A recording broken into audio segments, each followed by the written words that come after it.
Hello once again YouTube, and welcome back to Watches and Wonders.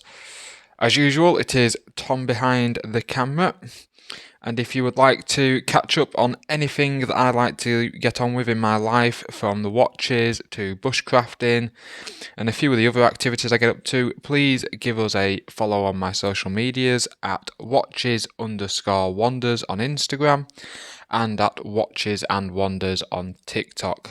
There I'll put up videos of the places I like to go, get a few sneak peeks into the watches that are coming up, along with some of the bushcraft that I do, and just a little bit about myself really on there. So if you would like to see what's going on in my life, give us a follow, and if you are enjoying and liking these videos, please don't forget to like and subscribe. It really does help out, guys. I am just an upcoming YouTuber, so I'd just like to thank the subscribers I've got already. This has actually taken off a little bit quicker than I expected it to. I know I've got quite a lot of videos lined up for you all, and yeah, I hope you enjoy them. Please let me know if there is anything you would prefer me to do, if there is any sound changing you'd prefer, or light changing, or anything like that. Please let me know in the comments. I read all my comments. I take it all as advice. I don't take it as criticism, so please do not mind what you say. Obviously, just try keep it nice and polite. But everything that does go on there will be read. I do respond. And yeah, any form of help towards the channel and advice I would greatly appreciate. But now let's get on to what we have in front of us today.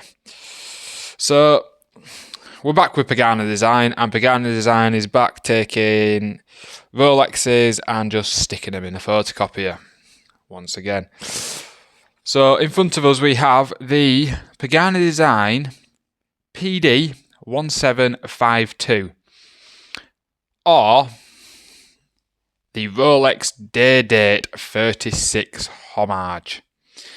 Now, Pagani are really good at this. They seem to be able to get hold of any watch from any manufacturer and just go, do you know what?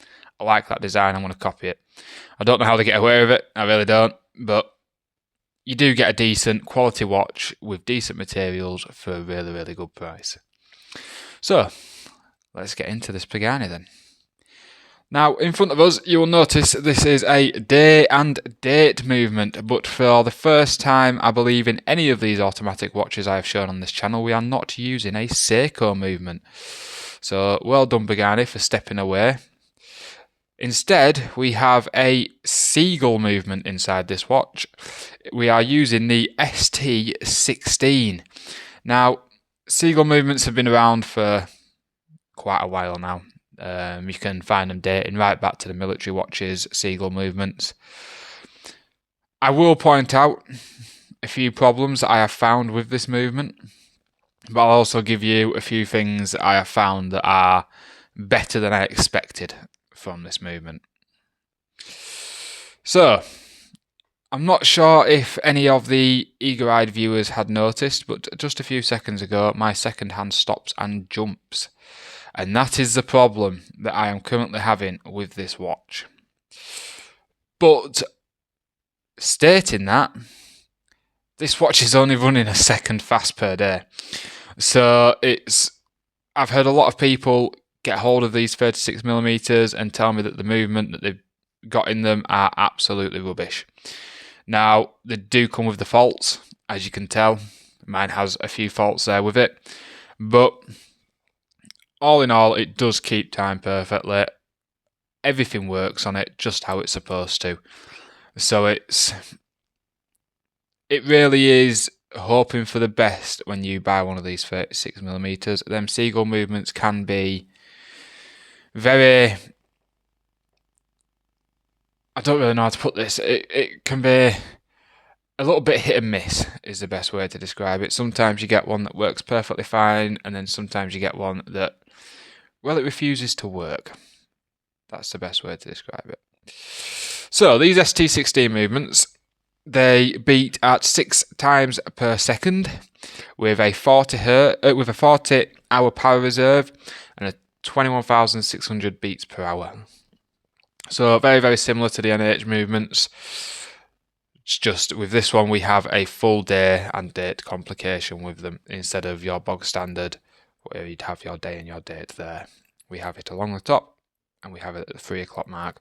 We also have at the 3 o'clock mark something that I've come to really hate recently, which is a ×2 Cyclops. I really do believe it's unneeded on this watch. I believe this watch is very, very, very, in the way it looks, a very pretty looking watch that really did not need that Cyclops. Now I do know that they have released a 41mm version of this watch with a Seiko movement in it. I will be looking into getting one of them so I can do a comparison between the movements. And as soon as I get that, I will let you guys know. It will go up on my YouTube, it will go up on my TikTok, it will go up on my Instagram when one of them comes in. But anyway, let's get on to the dimensions of this watch. So, as I stated earlier, we have the 36mm. Alright, so we have a case diameter of 36mm. It is quite a thick boy, at 13mm thick, and a 47mm lug to lug. We have a 20mm band that stays 20mm all the way around, goes up to 21 at the clasp, and then back to 20. For the clasp, we have Pagani's, I can't lie, fantastically done milled clasps. They really are. The Pagani really know how to do these clasps. They are fantastic at them. They really are, and it clicks into place absolutely beautifully. So we have a water resistance on this watch as well of 10 bar or 100 meters, which is stated just on the dial there underneath where it states automatic. Now, I don't believe these sort of watches should go in the water. I believe this is definitely more of a formal dress watch out of anything that I'd prefer to put in the water. If I was going to put something in the water, I would probably go for a diver style watch and not a dress watch personally. Now, this watch with all links attached weighs in at 138 grams. I have removed quite a few links to the point it is now down at 121 grams, so that just goes to show just how small my wrist is. That effect as well that you get off that dial, I do apologise, I just jumped from weight back to the dial. That light caught, and that marble effect that you get, or as Rolex class it as a meteor effect that you get across that dial when it's hitting them little baguette cubic zirconias, is absolutely stunning. Some of the light reflecting from this watch is unbelievable, absolutely unbelievable. What also helps with that is across the beautifully done sapphire crystal that we have along the face, we also have a perfectly clear AR coating.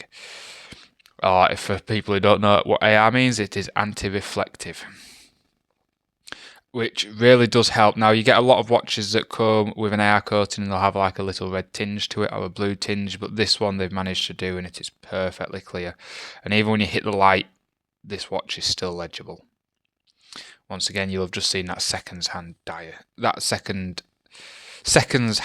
jump. Apologies for my wording there, I seem to have got mixed up for a second. Now, Pagani, once I'm going back to it, Pagani really have copied and pasted Rolex here, right down to even the presidential bracelet, which they have executed fantastically well. I can't lie, these bracelets are super comfy. They're solid, 100% solid links, so not like something you get from Seiko where it's folded over. All these links are 100% solid links.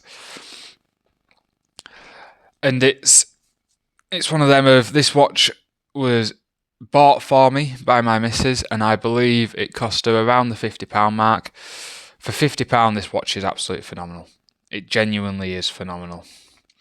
It's not something that you'd be able to get at all from anywhere else for this sort of price, especially with an automatic movement that does keep time well. And it really does keep time well. Like I stated earlier, I just wish Pagani would start doing some of their own designs and stop copying constantly what these big brands are doing. And I understand why they're doing it, because a lot of people, myself being one of them people, love the looks of some of these big brand watches, but we can't afford the prices of these big brand watches. I don't. Well, I know I can't. There's no I don't think, but I know I can't afford to drop starting price of around £36,000 on a Rolex DD. So these are for the clients who are in love with the aesthetics of the Rolex DD without the Rolex DD bank account. Now, I know this does annoy a lot of people, the fact that they are straight up copying Rolex. They really, really are. I apologise if you just heard that little burp. I'm not 100% sure how to edit stuff out yet, but I'm getting there. I really wish Pagani... They did release one of their own designs a while back, and it didn't do very well. And they have the potential to be a really, really good forward brand. They just need to get there. And they are doing, slowly.